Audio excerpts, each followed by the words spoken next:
Rajpusph and welcome to Learner Eyes by Vijay Rajpusph. We are going to discuss today convergent and divergent thinking. This is related to CTET, CDP section, paper 1 and paper 2. Convergent and divergent thinking. इसको बताने से पहले सबसे पहले मैं आपको thinking के बारे में बता दूं. Thinking. What is thinking? Thinking is the ways of all the activity और processes. चिंतन सभी संज्ञानात्मक गतिविधियों या प्रतिक्रियाओं का आधार है. यानी अगर हम एक लाइन में कहें तो thinking is the cognitive functions.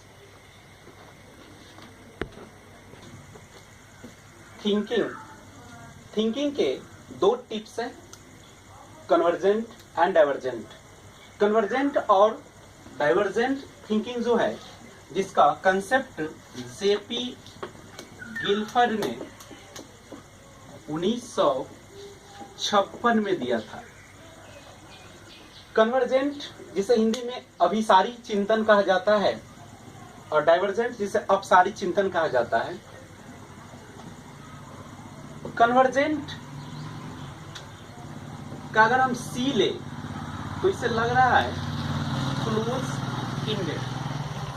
Close ended, close means होता है बंद, इंडेड माने होता है अंत.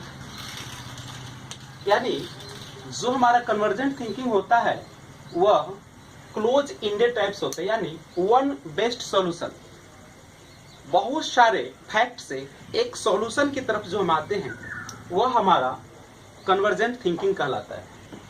यह MCQ पर आधारित होता है, मल्टीपल चॉइस क्वेश्चन. यानी आपके पास ऑप्शंस होते हैं और उसमें से हम एक को चॉइस करते हैं.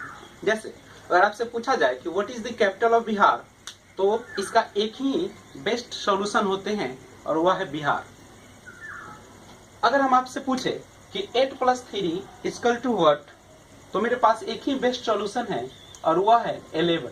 यानी हम बहुत सारे फैक्ट से एक सॉल्यूशन की ओर बढ़ रहे हैं. और जैसे इसको देख सकते हैं कि यह जो है सारा जो है हमारा वह फैक्ट है, ये सारा, और ये सारे फैक्ट, सारे तथ्य एक सॉल्यूशन की ओर हमें इंडिकेट करते हैं, फाइनल सॉल्यूशन. यानी सिर्फ चॉइस तो बहुत होते हैं लेकिन हमें एक ही सॉल्यूशन होता है. और ये हमारे मेंटल एबिलिटी पर भी निर्भर करता है, मानसिक क्षमता और याददाश्त, मेमोरी. आप जितना ज्यादा आपकी मेमोरी अच्छी होगी उतनी ज्यादा आप उसको अपने दिमाग में रखेंगे और उतना ही ज्यादा आप उसको तेजी से हल करेंगे. दूसरी तरफ अगर डाइवर्जेंट थिंकिंग की अगर हम बात करें, अपसारी चिंतन.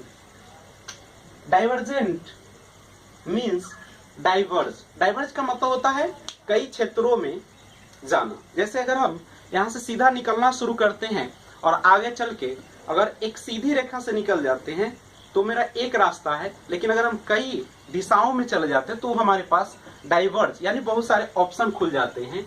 यानी हमारे पास मल्टीपल आइडिया, एक ऐसा कंसेप्ट है डाइवर्जेंट थिंकिंग जिसमें हमारे पास मल्टीपल आइडिया होते हैं, बहुत सारे विचार होते हैं.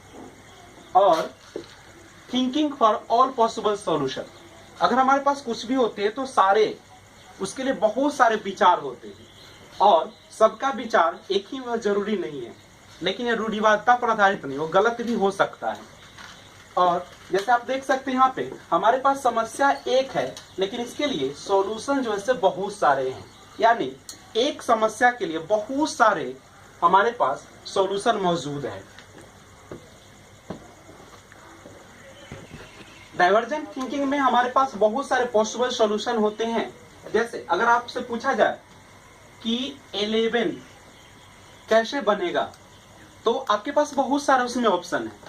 आप इसे 1 + 10 भी कह सकते हैं, 2 + 8 भी कह सकते हैं, सॉरी 2 + 9 भी आप बोल सकते हैं, 3 + 8 भी बोल सकते हैं. यानी आपके पास जो है बहुत सारे सॉल्यूशन मौजूद हैं, यानी बहुत सारे आपके पास विचार हैं. और डाइवर्जेंट, कन्वर्जेंट सिंगल सॉल्यूशन की बात करते हैं. सिंगल सॉल्यूशन का मतलब होता है कि बहुत सारों में से एक को चुनते आप. जैसे अगर मैं आपसे पूछूं कि डू यू ईट, तो आप बोलेंगे यस या नो, मेरे पास सिंगल सॉल्यूशन।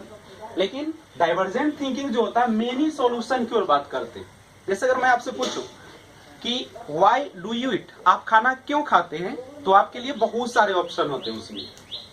कन्वर्जेंट थिंकिंग जो होता है लीनियर थिंकिंग होता है, यानी एक रेखीय चिंतन की बात करता है, एक दिशा में सोचते हैं। जबकि आपका डाइवर्जेंट थिंकिंग जो होते हैं यह आपके नॉट रिजिड, यानी किसी चीज पर वह अड़ा नहीं होता है, सुदृढ़ नहीं होता है, वह बहुत सारे अपने अपने विचार को पेश करते हैं, फ्लेक्सिबल होते हैं, यानी उसमें लचीलापन होते हैं, बहुत सारे आपके पास विचार रहते हैं। और यह जो होते हैं इमेजिनेशन, आपकी कल्पना पर निर्भर करते हैं।